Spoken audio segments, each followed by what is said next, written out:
Hey, Ethan, how's it going? It's Sam.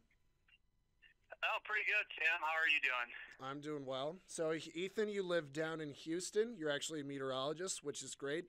Can you just kind of tell us here in Colorado, is it as bad as what we're seeing on the media? What's your perspective down there? Honestly, probably whatever in your guys' heads right now, take that times two because it's pretty terrible down here. Wow. I'm currently on the west side of Houston, and just to kind of explain what's been happening down here, um, since yesterday about this time, we've had 22 inches of rain in just over the 24 hours here, and then since about midnight last night, we've had close to 18 inches. So pretty incredible amounts of rainfall, which led to some pretty severe flash flooding in my part of town. Um, the road just outside my hotel, which is staying right across from work, had water up to my knees when I crossed it last night. Okay, so you were So telling me, what pretty about the incredible rain. interstates? Sorry to interrupt you, but what about the interstates? How bad are they right now? Because we've heard a lot of them are closed down. Yeah, so last night is when things really started going downhill, and then now that the bayous and everything, those are all out of their banks. Now all that water is flowing onto the interstates, and pretty much every single main roadway in Houston is closed and impassable. Like it's impossible to get around town. Okay, so part of Houston's like the fourth biggest city in the country. Obviously, this is we know it's affecting tons of people. Is just the layout of Houston also causing part of this problem? I imagine there's not a lot of places for the water to go since you guys have so much concrete down there, correct? And just your soil is also naturally tough to drain anyway. Yeah, definitely. Just being so close to the Gulf, the water table is super high up, so there's not much soil for the water to sink down into.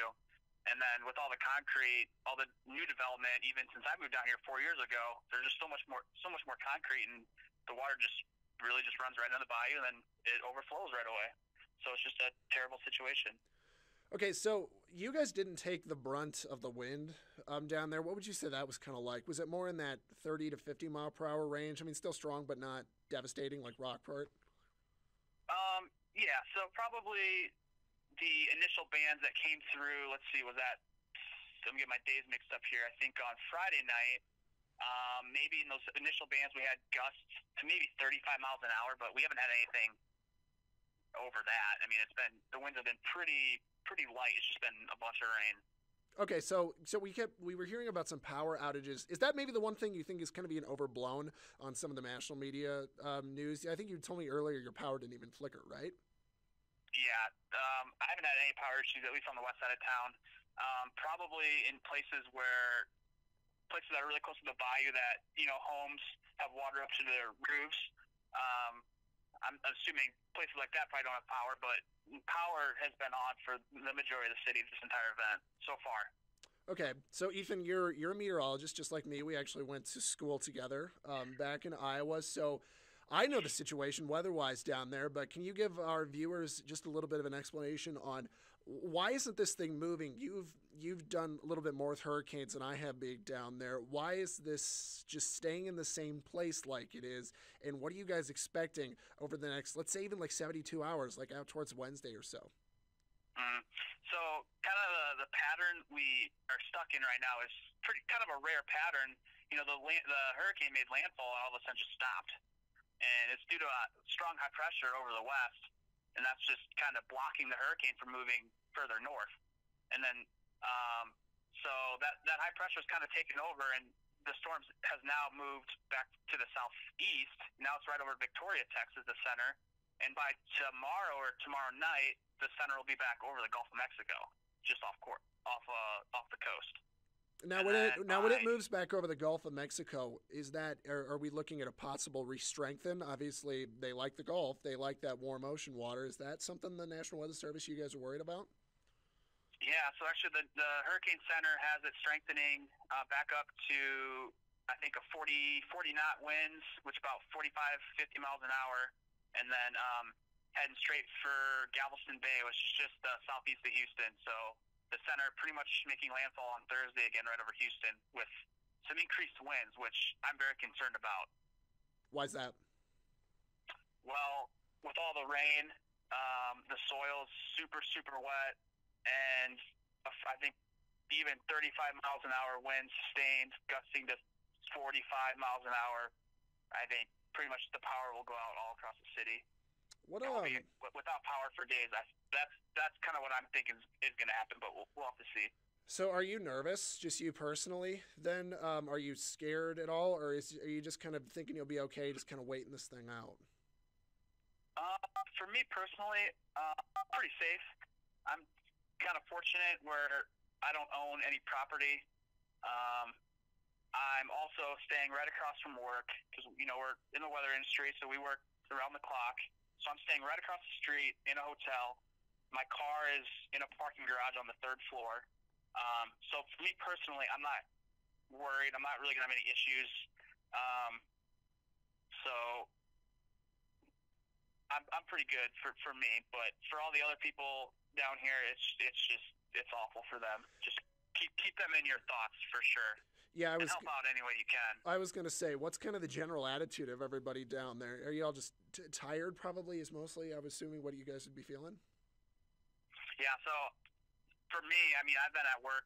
We're working 12-hour days, 2 shifts, minimum staff because a lot of my coworkers can't make it in. So we kind of have about like 15 people here that are going in, working half the day and coming back. So I haven't been out other than, just walking across the street to my work. So I don't really know. I've just been watching the news and stuff to see what's going on in other parts of the town. But, yeah, it's a pretty scary situation for just thinking about all those people that have gotten rescued today and are still getting rescued by helicopters, boats, you name it. If you needed to drive out right now, could you? It depends where you're going.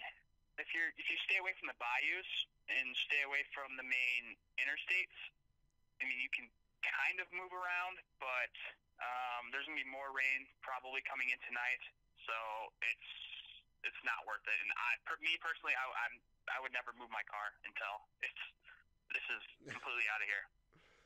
Okay, well, I think that kind of covers most of what I wanted to ask you about. Yes, the takeaway is that it is just as bad as we're seeing, especially it's kind of the southeast side of Houston. Is that where the bayou is you keep mentioning? Is that where it is worse, the southeast side?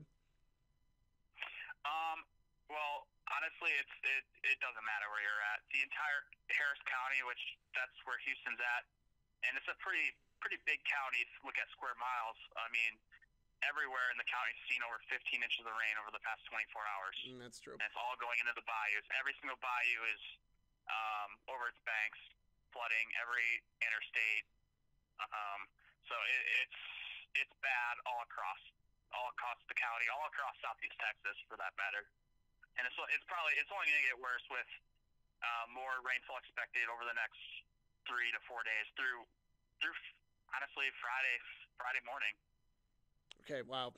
Yeah, hopefully it kind of gets out of the way and you guys get a little bit of a break from that. But I think and you probably know this too. Even after the rain clears, this is still going to be a problem for months. I think months, honestly. Oh yeah, major record river flooding.